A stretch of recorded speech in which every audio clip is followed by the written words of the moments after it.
সীতাপা আর কতক্ষণ বসে থাকবেন? এই ছেলেটা প্রত্যেকটা দিন কাজে দেরি করে। আপনি একটা ফোন দেন তো, ওকে কি অবস্থা, কই?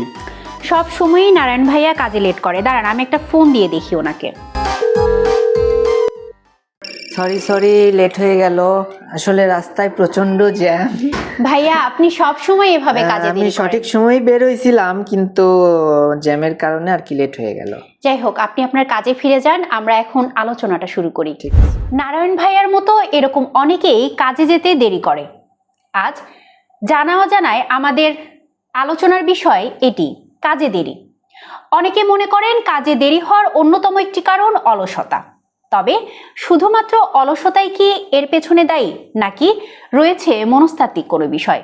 এ বিষয়ে আমরা কথা বলবো, এবং কথা বলতে আমার সাথে আছে আমার সহকর্মী সাব্বির হাসান। ধন্যবাদ অর্থী, আপনি চমৎকার একটি বিষয় বলেছেন। আসলে কাজে দেরি আমরা সবাই করি, আর স্পেশালি কাজে দেরি করার আমার অনেক রেকর্ড আছে।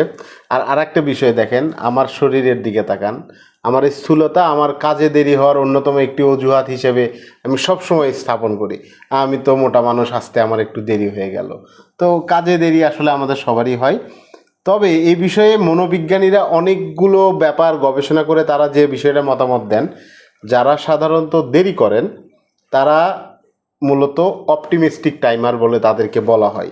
এই অপটিমিস্টিক টাইমাররা মূলত করে কি, তাদের কাজটা সম্পূর্ণ হওয়ার ক্যালকুলেশনটা সঠিকভাবে করতে পারে না।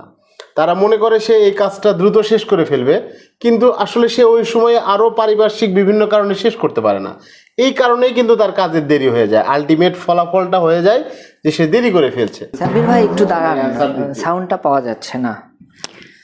নারায়ণ ভাইয়া সবকিছু তো ঠিকই ছিল, ঠিক ছিল, একটু প্রবলেম দেখা দিচ্ছে। ওহো, এটাতে তো চার্জ নেই। কিন্তু আপনার তো আগেই চার্জ দিয়ে রাখার কথা ছিল। চার্জ দেওয়ার কথা ছিল, আমি ভেবেছিলাম পরে চার্জ দিব আর কি।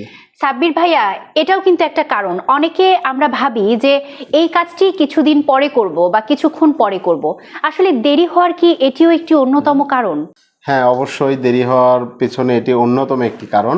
এ বিষয়ে আমরা যারা স্কুল, কলেজ, বিশ্ববিদ্যালয়ে পড়াশোনা করে এসেছি, আমাদের সম্মানিত শিক্ষকরা বিভিন্ন সময় আমাদেরকে বলতেন যে তুমি তোমার বাসার কাজটা গত রাতেই শেষ করে রাখতে পারতে, তাহলে তুমি আজকে যখন তোমার শ্রেণীকক্ষে যখন আসতেছো তখন তোমার কাজটা গোছানো থাকবে। এই যে আমরা কাজ গুছিয়ে না রাখি আগের দিনে, সেই কারণে আমার পরের দিন যখন আমি বের হতে যাচ্ছি তখন ওই কাজগুলো আমার জন্য বাধা হয়ে দাঁড়াচ্ছে, আমাকে সঠিক সময়ে কাজটা করতে না দেওয়ার পেছনে। এইভাবেই কাজে আপনাকে দেরি করে ফেলে। এর মধ্যে তার মনস্তাত্ত্বিক ব্যাপারটাও তাকে স্মৃতি আপু একটু দাঁড়ান, আবার কি হলো? একটা প্রবলেম হয়ে গেছে। আমাকে তো অফিস থেকে কাজ দেওয়া ছিল, তো এখানে তো যেতে লেট হয়ে গেছে, ফুটেজ তো নেওয়া হয় নাই। এখন কি আপনার করব? তো জায়গাটা চেনা ছিল। আচ্ছা, যাই হোক, আপনি এখন যান, আমি সাব্বির ভাইয়ের সাথে এই ঠিক আছে, কথাটা ঠিক শেষ আছে। করি। আপনি যেরকমটি নারায়ণ ভাইয়ের কাছ থেকে শুনলেন এখনই, তিনি কিন্তু চেনা রাস্তাতে যেতেও দেরি করে ফেললো, এবং সেজন্য কিন্তু আসলে অফিসে তার কাজটি আসলে সম্পন্ন হলো না। এর পেছনে আসলে দেখা যায় অনেক সময় আমরা চেনা রাস্তাতে গেলেও সেই জায়গাটিতে যেতে দেরি করে ফেলি। এটার কারণ কি আসলে? আচ্ছা স্মৃতি, দেখেন অনেক সময় আমরা কি হয়, ধরেন আমি আমাদের অফিসের লোকেশন থেকে আমি আমাদের মহানগরের বগুড়া সিটি কর্পোরেশনের 7 মাথায় যাব। তাইলে আমার কাছে অনেকগুলো রুট আছে। আমি আমার সবচাইতে বেস্ট প্রবাবল যে রুটটা, আমি এখান থেকে অফিস থেকে বের হয়ে আকবরিয়া হোটেলের সামনে দিয়ে আমি কাজী নজরুল ইসলাম সড়ক ধরে 7 মাথায় যাব।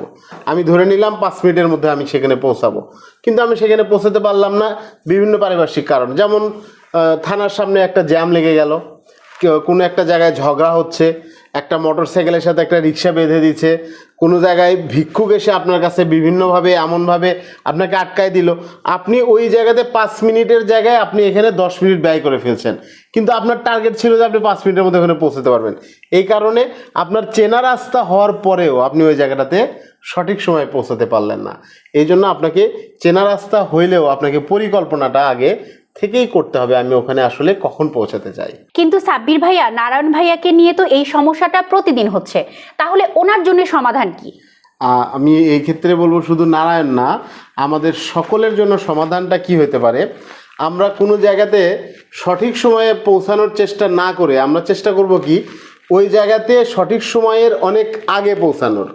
আমি যদি মনে করি যে আমাকে ডিসি অফিস চত্বরে বা সিটি কর্পোরেশন ভবনে 15 মিনিট লাগবে আমার অফিস থেকে পৌঁছাইতে, আমি চেষ্টা করব আরও 15 মিনিট বাড়তি যোগ করে তার আগে ওখানে পৌঁছাইতে, যাতে করে আমার ওই নির্ধারিত জায়গায় আমি সঠিক সময়ের পৌঁছানোর জন্য তারও অনেক সময় আগে আমি সেখানে যেতে পারি। এইভাবে আমরা আমাদের প্রত্যেকের প্রাত্যহিক জীবনে কোনো কাজে দেরি না হওয়া থেকে নিজেদের সমাধান খুঁজে নিতে পারি। ধন্যবাদ স্মৃতি, আপনাকে সুন্দর একটি বিষয় বেছে নেওয়ার জন্য। আমরা আমাদের প্রত্যেকের প্রাত্যহিক জীবনে যে কোনো কাজের সমাধানে দেরি না হওয়ার বিষয়টাকে সমাধান করতে পারি এভাবে। আপনাকেও ধন্যবাদ। দর্শক, আমাদের নারায়ণ ভাইয়া তো তার দেরির কারণগুলো বুঝে গেছেন এবং সেই সাথে সমাধানও পেয়েছেন। আশা করি আপনারাও এই আলোচনা থেকে তথ্য পেয়েছেন। এরকম আরও ভিন্ন কিছু আলোচনা দেখতে চোখ রাখুন দৈনিক করতোয়ার ফেসবুক এবং ইউটিউব চ্যানেলে।